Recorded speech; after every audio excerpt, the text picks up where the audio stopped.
It's this book I'm reading by Ken Blanchard. It's called Gung Ho. So the book, it really talks about how to get any organization to be gung ho about goals, how to get them fired up and motivated and working towards a common goal, right? So obviously that's what our objective is here as leaders, is to be able to lead and get our organizations to be gung ho about making money, becoming cornerstones in their families, right? Making a contribution to the company, whatever their internal goals and stuff are, like we want them to be gung ho about it. And the teams that are gung ho, you see it, they're the ones that are, people experiencing people development. We're seeing promotions and numbers being achieved and superseded, right? Those are usually the teams that have the team members who are excited about achieving a goal. So it talks about the spirit of the squirrel. So it gives an example of how they went out and they observed how squirrels work. You can also see this with ants, right? How diligent they are, constantly working, just on the move. Like when I first moved into my house, it was like we had to call the Orkin man. Unfortunately, I had to kill a lot of ants, but it was just like around my house, just a bunch of ants. And I would go out there and look at them, and they're just diligently working, nonstop, right? Looking for food, bringing food back to the colony. Same thing with the squirrels. You see them in the morning, they're just all going and hunting and getting nuts and whatever, right? And it talks about the spirit of the squirrel, and then it just really identifies the vision that the squirrels and stuff are buying into. So they gave about 6 key things here that we could utilize and start sharing with our teams and applying with our team. And some people are already doing it, but haven't even really identified that they're doing it. Right, and they're already getting the results, but now breaking this down into the 6 important things that we need to convey to our team on a daily, weekly, monthly basis will allow us to focus on what we talked about, those leading indicators, which is the behaviors that will get us to the numbers that we're seeking on a weekly, monthly basis. So the first thing of the spirit of the squirrel is the team must have. So I want my leaders just understand on Monday, we're going to be reviewing this in our leaders call, right? So let's make sure we're taking notes. Because last time when I ran the meeting and I called on people, they were like, right? So you will be called on Monday with this. So it would behoove you to jot this down so you don't look bad in front of your team. 1, the team must have a goal, right? So it is imperative that we spend time with our team on Mondays, and we're going to be shifting our leaders call to, you guys will be having your own team meeting on the leaders call. So Gio and I are going to give general information. You're going to break off into your team, right? And it's imperative that the team understands the goal on a weekly basis. It needs to be communicated. Their goals need to be obviously divvied up. So that's 1. And we kind of do that. We do that on Mondays here. Andy does a great job at having us post and stuff like that, our goals. But you as a team leader need to identify this specifically with your team.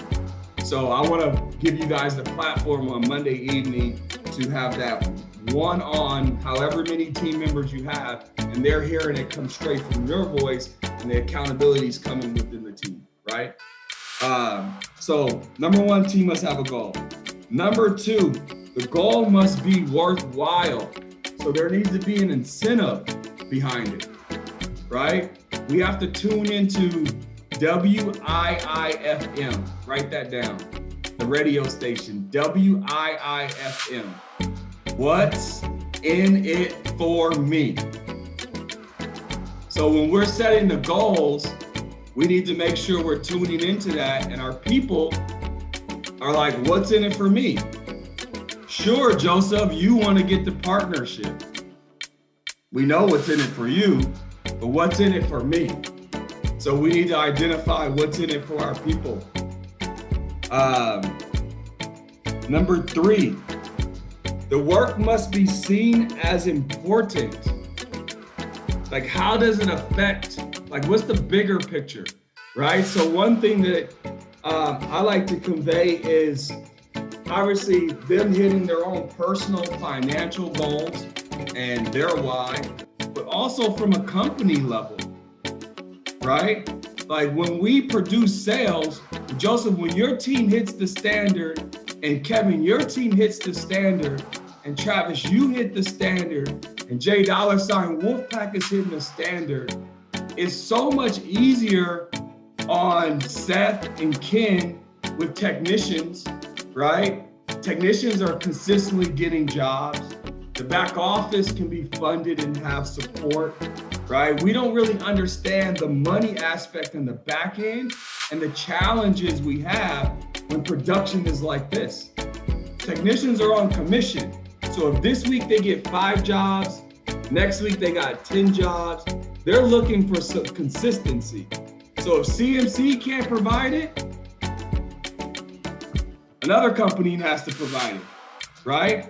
So when we're not achieving our goals, we're not feeding the technicians. The back office is struggling, right? Our customers, you can even, the worthwhile work, our customers obviously need help saving money. It's a pandemic. These small businesses are struggling. But we need to convey and come to grips and share with our teams like the importance of them hitting the goal. It's not just for you to get promoted, but there's other things that are affected by underachieving. And you're like, man, my deals didn't get installed. Well, the techs were unmotivated to work because last week they didn't have no work. Or you're giving the techs bad deals and they're going and showing up to the business and driving all the way over there and the deals are getting canceled. But you're mad because you didn't get paid, right? So we need to convey this and understand, let our team know, like, it is important for us to hit our 30 sales a week. It's important for us to hit the 15. If it's not important to you to hit your goals, at least be motivated to hit the goals for the company. It is important that we deliver 500 plus orders a month to DirecTV. It gives Ken leverage when he goes into these meetings to say, hey, we need more money. Hey, we were talking to ADT and he says, when your contract is up, it's like you're a free agent. You can ask for more money to renegotiate the contract. So Ken is generous. He gets more money. What does he do? He passes the money on to the people. So it's very important for us to hit our goals on a monthly basis. It's not just, oh, we are trying to make money and we want more overrides. It's beyond that. We know that if we hit our goals and you guys hit your goals, the money is going to be there. But it's for us to sustain a consistent business. It has to be met, right? Ken is the man. Number 4. The goals must be shared. So we got to talk about this stuff around our people. We have to share the goals. It can't just be, I mean, we're doing this. Again, I said some things we're already doing, we don't acknowledge it, but it says it has to be shared. Number 5, and this is what hit me, Abby, and I thank you so much. I thank you, right? I'm a humble leader and I always have room for improvement, and I listen to everything you guys tell me and try to process it and figure it out, you know? But as I shared earlier, Abby yesterday, when we were in the meeting and she was just like, Stephon, like, if you say that you're gonna, basically in so many words, if you say you're gonna deduct, Abby is about rules, right? So if you say it and this is the rule, like she's expecting for it to be enforced. I had to, like, she's like, no, you don't get a badge until you close your third deal, right? So that's good. She enforces the rules with her people. And whatever the rules are, she's like, I can adapt. Let's just make sure if I'm telling my people this, that is actually happening. And I'm like, that makes total sense, Abby. Who cares if, like, it's not even the fact that I don't like doing it. If I said it, then we need to do it. We need to deduct people's money. And I need to figure out the right system and stuff to do so. But if we said it, then we need to do it. And that's basically what she was saying. Like, you say you're gonna deduct this, Stephon, like, deduct their pay. Don't let them freaking not get on the call or be off video, or say if you don't hit the standard and you're not going to get the money, right? And then on Monday they get the money, because she basically said it's making my job a lot harder. I'm like, sheesh, right? So it says the values the actions must guide the values. Yep, she said, if you're gonna pull the gun out, you better shoot it, Stephon. Don't just be flashing it, right? So the value must guide the actions. So this is where it's important, right? So values must guide the actions. So what are the team's values? I'm gonna come back to this. I'm gonna ask you guys to write down your top 3 values that your team embodies. Right? So we know Gio is one of the most consistent teams in the company. Gio's a high achiever. Without even him voicing his values, I bet you we can tell you what Gio's values are within his team. Diego, give me a value of Gio. Getting rich, baby. Right? Meritocracy. Right? Effort. Working hard. He doesn't have to voice it. You guys see it in his actions. So what our values are, our actions need to govern them. So if it's integrity, right? If that's one of our values, we have to follow through with the things that we say that we're gonna do. We have to take care of the client. If it's the deal that you know, I'm not saving this customer money, when they really get the bill and get the taxes, there's a strong chance they're gonna be mad and gonna cancel because their bill is more expensive than what it is. What I'm conveying, right? We either need to be forthcoming and straightforward with the customer and say, hey, the bill isn't gonna change, but you can get more products for the same price that you're paying, or we have to walk away from the deal. We can't say our value is integrity and we're freaking closing customers, even if you at the expense of rolling the zero. Because as the leader, it says, as soon as the leader compromises the values, they go out the window.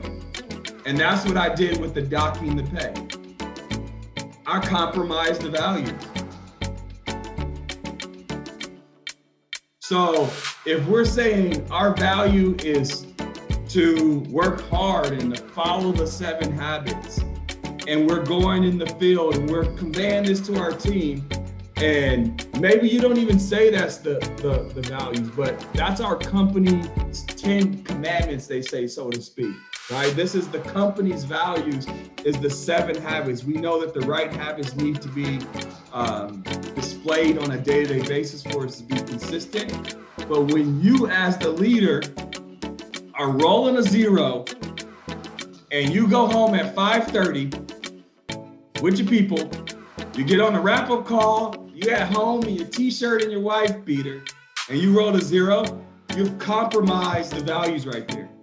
Your people have already just said, you know what? Working hard and working a full day, these 7 habits, they're really not that important. And that is the beginning to the end on your team. Soon as your guys have suspect work ethic and they're cutting off early and stuff like that, consistency is not going to be a part of your business, your numbers, right? So it is important as the leader that we exemplify it, and as soon as we compromise, it's out the window.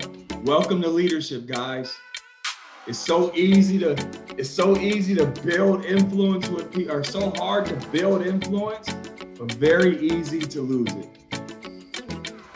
It's so hard to get your body to where it needs to be, but take 2-3 weeks off of the gym and eat that and watch how fast you get out of shape.